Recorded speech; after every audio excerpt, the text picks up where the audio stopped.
Welcome to RIT Talk. We're here to raise awareness about mental health. One way of doing that is to talk about it, and that's what we're going to do. Have a great day, don't quit, and keep pushing forward.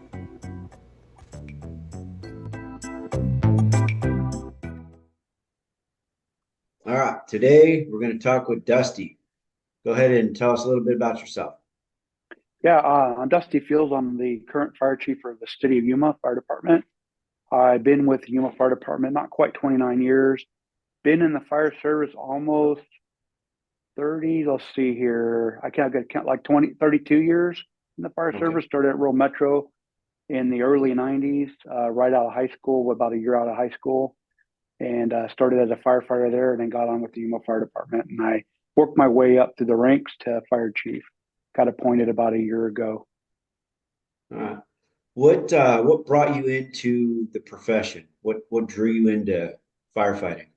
I was going to college. I was doing a couple of years at AWC. I had a scholarship out there. I played football for 1 year out there. Really liked team sports.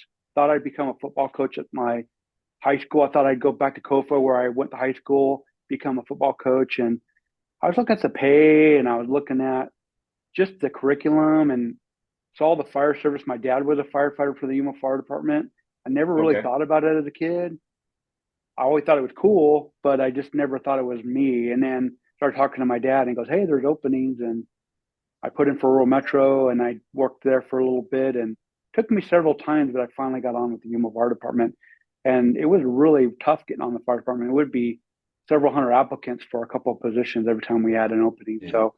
So I like the team aspect of the fire service, and that's really, it translated well from team sports and being, teammates and having fun. And when you go on a fire truck, that's what it is like in the fire station. I always joke with our guys, it's like we're like in seventh grade. That's the mentality. Not eighth grade, but seventh grade. We're having that fun, that camaraderie, playing jokes on each other, and sitting around the table at night and have dinner, or having fun with each other. So that's what really got me into the fire service. That sold me when I started working in the fire service, the team aspect of it. Okay. All right. What's one thing that you would think would help with firefighter mental health?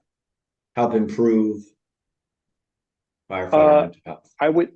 It's multifaceted, but I think one of the most important things, from my perspective at our department, and I see it nationwide, is having enough people, enough recruitment, enough people to cover the shifts that are open. I know a lot of departments are forcing people to do overtime. We don't currently do that right now. We kind of cajole our guys to come in to work, but if we had enough people to cover all the open slots and have enough overtime covered, that would reduce the amount of some of the stress levels that we have, because our guys are working a lot longer hours. And I think that's adding into the overall mental stressors that we have. And I look at it as I want to protect their family. I want them to spend time at home with their kids and their wives or their husbands. For some of our candidates, or some of our folks are women on the fire department. And so I want them to spend time with their family. And if you have that good connection with family, you're going to be better off mentally. You're going to be better when you come to work, well rested, less work. You're going to take care of that family. You're going to solidify that family. Okay. All right. So up to this point, what's something that has surprised you within the fire service?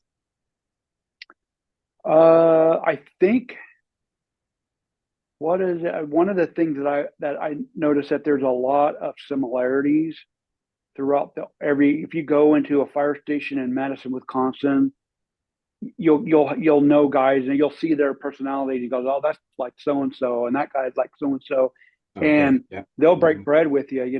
They'll feed you. I mean, I went to Washington D.C. when I was doing my EFO program, and I went to a fire station that's really close to the White House. They wanted to feed me, and I was like, "No, man, I know you guys are busy. I just wanted to see the station," and they wanted to let me have a cup of coffee, and they were more than happy to share their story with us. So I guess that surprises me a little bit. I guess it shouldn't, but it does. It's a really cool thing about the fire service. All right. I like that. All right. Anything else you want to add? Well, I guess speaking of mental wellness and well-being of the fire service and our folks, one of the things that I would like folks to see is take care of one another and look out for one another and be there for each other, and that it's not a shame or not something bad if you're struggling with something that you can call Fire Strong. There's an if you look up Fire Strong on the internet, it's the International Association of Firefighters networking where you can talk to a peer person across the country that doesn't even know you, and you can Okay. talk to them about mental, like a call you went on or something you're struggling with. Heck, it could be a personal problem at home that you're struggling with and you just want to get it off your chest. There's something that the fire department here, Yuma, locally, Yuma Fire Department is in the next year. It's going to call it's Behind the Shield, and it's more of a peer. It's a coaching for supervisors to kind of Hmm. look at our folk to see the signs and symptoms of maybe mental stressors, or where we can kind of catch it in early, so we don't have something lingering on with the Okay. employees. So yeah, I'd like to share that with you in that regard. All right. Thank you. So I really appreciate you having me on and talking about this. This is really awesome. And thank you for the work that you're doing and Oh, thank sharing. you. Thank you Yep. for coming on. You're welcome. All right.